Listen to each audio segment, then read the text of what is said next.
Bienvenidas y bienvenidos a esta nueva exploración. Hoy nos metemos en un terreno emocional complicado, pero yo creo que esencial. Vamos a hablar de la gestión de la ira y el dolor durante el duelo.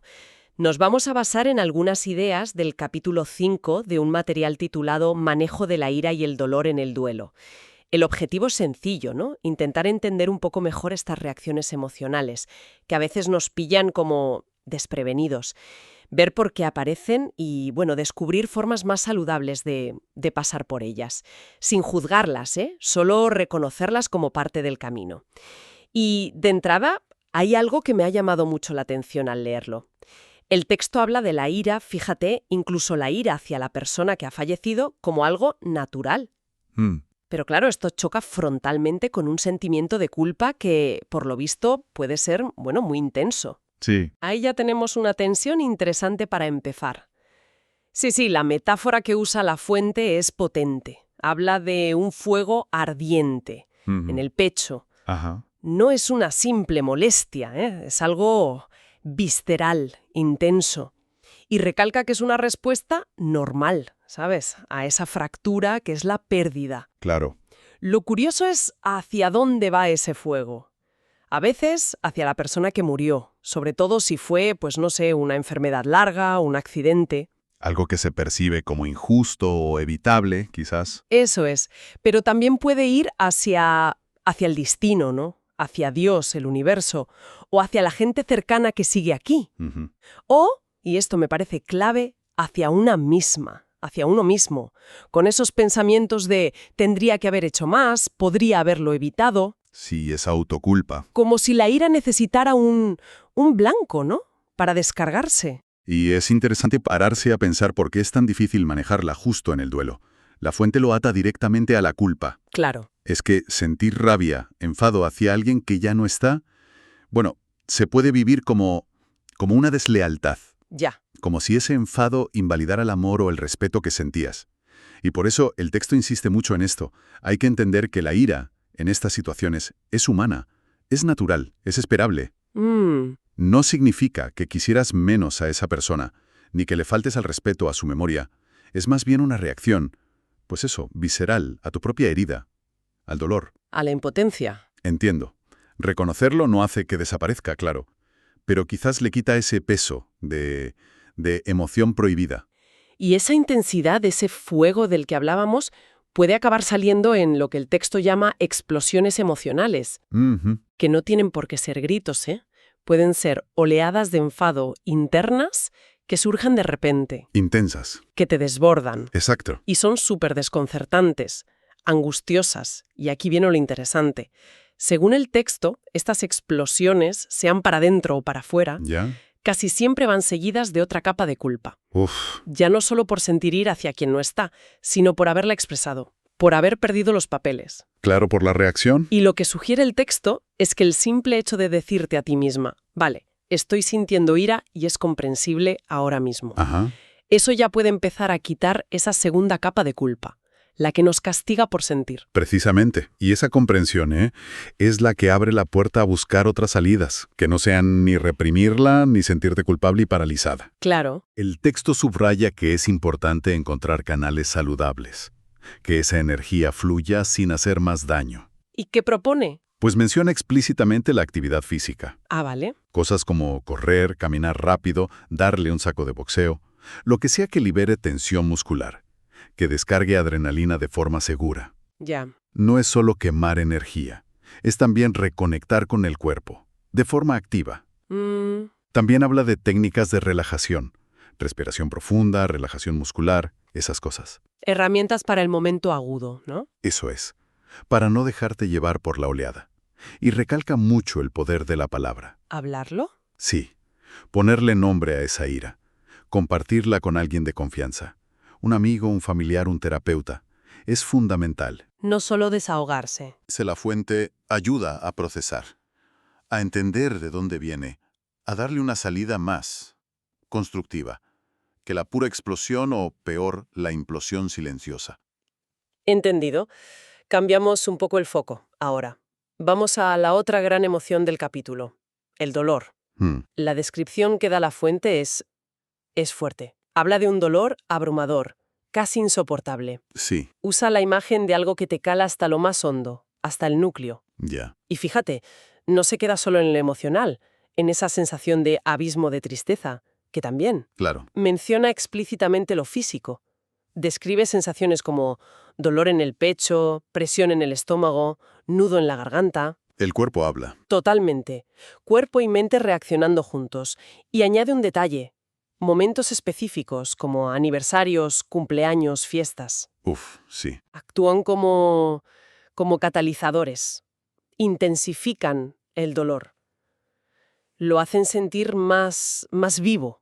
Si intentamos ver esto en el panorama general del duelo, el dolor no es solo vacío, no es un estado único. El texto introduce aquí un concepto que ayuda a entenderlo: la dualidad de la tristeza y la nostalgia. Ah, interesante. Sugiere que no solo están las dos, sino que se mezclan todo el tiempo. Por un lado, la tristeza profunda, a veces desgarradora, por la pérdida, por lo que ya no está, el futuro que no será. Ya. Y por otro, la nostalgia. Esa mezcla agridulce, ¿no? De pena y ternura al recordar lo que sí hubo, los momentos compartidos. Claro. Describe la tristeza como en oleadas, que a veces vienen sin avisar, por cualquier cosa: una canción, un objeto, un olor. Sí, los famosos detonantes. Exacto. Y el texto reconoce que vivir en ese vaivén es agotador. Fluctúas entre la pena aguda y el recuerdo melancólico, y eso consume mucha energía. Muchísima. Y aquí la fuente dice algo que puede sonar raro, pero que parece clave. Enfrentar y expresar la tristeza es esencial para sanar. Ujú. Que la tendencia puede ser evitarla, ¿no? Distraerse, ser fuerte, pero el texto dice lo contrario. Permitírselo. Eso, permitirse sentir la tristeza, permitirse llorar. Es necesario. Habla de buscar o crear entornos seguros, compasivos, donde puedas hacerlo sin sentirte juzgada, sin presión para superarlo ya. Ya sea con gente de confianza o en terapia. Exacto. Y junto a eso, sugiere encontrar consuelo expresándolo a través de actividades que honren la memoria. Tipo, Pues escribir cartas, aunque no las envíes, crear pequeños rituales en fechas señaladas, o incluso empezar algún proyecto que siga algo que le interesaba a la persona. darle un lugar constructivo a esa tristeza. Integrarla, no luchar contra ella. Justo. Y para manejar la intensidad de las 12, de la ira y del dolor, que como vemos pueden ser arrolladoras. Sí. Y el texto no se queda solo en describir, da estrategias concretas, prácticas. A ver. Menciona, por ejemplo, la atención plena, el mindfulness, Ajá. que básicamente es prestar atención al presente, observar lo que sientes, lo que piensas, sin juzgar, y sobre todo sin reaccionar en automático. Crear un espacio entre el sentir y el reaccionar. Eso es. No es eliminar la emoción, sino responder de forma más consciente. La meditación también la cita como algo parecido. Vale. ¿Qué entra ahí? Pues incorporar de forma regular cosas que te den algo de placer, de bienestar, de calma, o simplemente una distracción sana. Un baño, música, naturaleza. Sí, o retomar un hobby, lo que sea. El objetivo es equilibrar esos momentos de carga emocional tan intensa con otros de recargar pilas, de cuidarse. Entiendo. Todo esto junto da una perspectiva interesante, ¿no? Del papel activo que se puede tener. No para controlar las emociones, que a veces es imposible, No. sino para aprender a navegar ese paisaje emocional de una manera más consciente, más compasiva con una misma. Y ya llegando hacia el final de estos extractos, el material deja caer una idea, muy esperanzadora, diría yo. Ujú. La posibilidad de que estas emociones tan difíciles se transformen con el tiempo. Ajá. No que desaparezcan del todo, sino que cambien. Cambie su forma, su intensidad, su significado. ¿Cómo? La ira, por ejemplo, dice que puede evolucionar, pasar de ser ese fuego ciego a una comprensión más profunda de la situación, de tus límites, o incluso llevar a una sensación de liberación, de soltar cargas. Ya. Y la tristeza profunda también puede transformarse, que la intensidad baje y se convierta poco a poco en una forma de conexión más serena con la persona, un recuerdo del amor compartido, teñido más de gratitud o de una melancolía más dulce, menos desesperada. Ujú. Entonces, ¿qué significa esto? Que quizás el objetivo final no es borrar la ira o el dolor, sino integrarlos, transformar su impacto en tu vida. Sí, esa transformación se presenta como parte del camino. No es un punto final al que llegar y ya está. Es parte del proceso de construir resiliencia mientras atraviesas el duelo. Claro. Si recapitulamos un poco las ideas clave, la ira y el dolor son compañeros de viaje Inevitables, y a su manera necesarios, aunque duelan. aunque duelan mucho. Son desafiantes, intensos, a veces insoportables, pero intentar evitarlos, reprimirlos, saltárselos, según esta perspectiva, probablemente solo complica o alarga el proceso. Ya. Aceptar que están ahí, aunque sea incómodo, es el primer paso para poder trabajar con ellos. En resumen, si tuviéramos que quedarnos con la esencia de lo que hemos visto hoy en este capítulo, el mensaje sería algo así como: la ira y el dolor son respuestas naturales Humanas. ante la pérdida, Ujú. por muy intensas o raras que nos parezcan.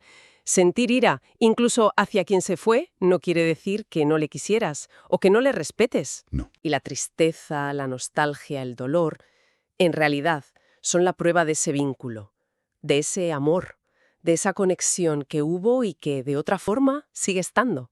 Claro. El texto habla de tormenta emocional y sugiere que aprender a navegarla, afrontarla con herramientas, es parte necesaria del viaje para encontrar otra vez la calma. Y es fundamental recordar algo que la fuente repite mucho.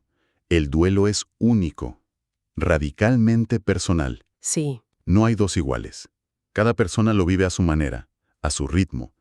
Por eso encontrar formas personales que te sirvan a ti, que sean saludables para canalizar la ira ya. y permitirse los espacios, los tiempos, las formas para sentir y expresar la tristeza, son pasos cruciales. La comprensión. La comprensión sí, la que te das a ti misma y la que puede venir de fuera, el apoyo emocional de otros, amigos, familia, grupos, profesionales y, muy importante, la autocompasión. Ser amable con una misma en el proceso. Exacto. Paciente, sin exigirte estar bien antes de tiempo. Todo eso juega un papel clave para poder pasar por esa tormenta y con el tiempo encontrar una salida hacia más serenidad y quizás incluso hacia un crecimiento interior. Para cerrar ya nuestra reflexión de hoy, me queda una idea ahí, flotando. Quizás un poco más allá de lo que dice el texto. A ver, Habla de transformar la ira y la tristeza en comprensión, liberación, conexión. Vale. Pero, ¿podrían estas emociones, tan potentes, una vez reconocidas, expresadas, procesadas, convertirse en algo más? ¿en qué sentido? No sé, en un motor. Un motor para la acción positiva, para la creatividad, para un compromiso nuevo con la vida. Quizás como una forma distinta, activa, constructiva, de honrar la memoria de quien ya no está. Canalizar esa intensidad hacia algo nuevo.